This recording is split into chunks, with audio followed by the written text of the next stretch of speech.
મિત્રો, શા માટે લોકો ખાય છે કાળું મીઠું? કાળું મીઠું ખાવાના ફાયદા શું છે? ખરેખર બધાએ કાળું મીઠું ખાધું જ હશે, પરંતુ શું તમે ક્યારેય જોયું છે કે કાળું મીઠું કેવી રીતે બને છે?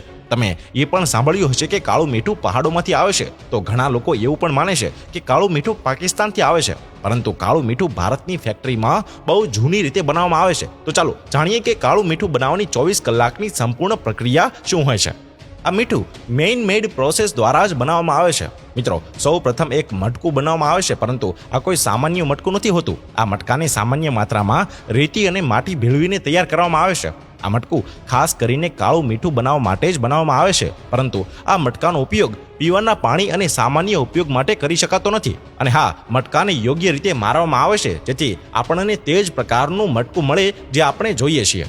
મટકાને તૈયાર કર્યા પછી તેને ભઠ્ઠામાં મૂકવામાં આવે છે, જ્યાં તેને પકવવાથી તે નક્કર બને છે. અને આ મટકું સંપૂર્ણપણે નક્કર થઈ જાય પછી જ તેનો ઉપયોગ કરવામાં આવે છે. ત્યારબાદ હવે આ મટકામાં સિંધો મીઠું નાખવામાં આવે છે. આ મીઠાને ક્રિસ્ટલ સોલ્ટ અથવા તો રોક સોલ્ટ પણ કહેવામાં આવે છે. આના માટે સાદા મીઠાના પાવડરનો ઉપયોગ નથી થતો, પરંતુ મોટા કદના સિંધો મીઠાનો ઉપયોગ થાય છે. અને તેમાં મીઠું નાખ્યા બાદ તેને સ્વાદિષ્ટ બનાવવા માટે તેમાં પાવડર ઉમેરવામાં આવે છે. અને આ પાવડર બનાવવા માટે નાની હરડ, મોટી હરડ, આમળા અને બાવળની છાલને પીસીને પાવડર બનાવવામાં આવે છે, જે આ લોકો જાતે જ બનાવે છે. અને હા મિત્રો, આ જ પાવડર સાધારણ મીઠાને કાળા મીઠામાં ફેરવે છે.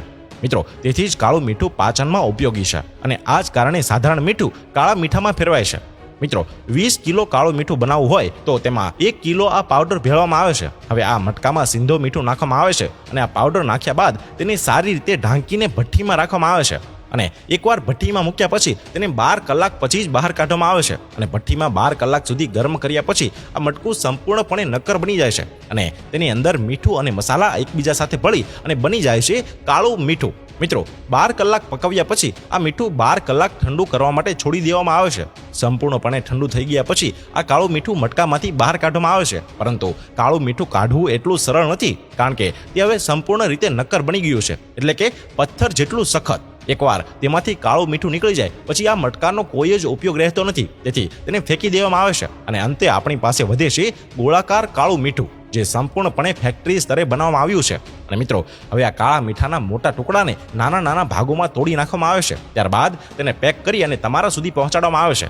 મિત્રો, હવે તમે જાણતા હશો કે કાળું મીઠું કેવી રીતે બને છે.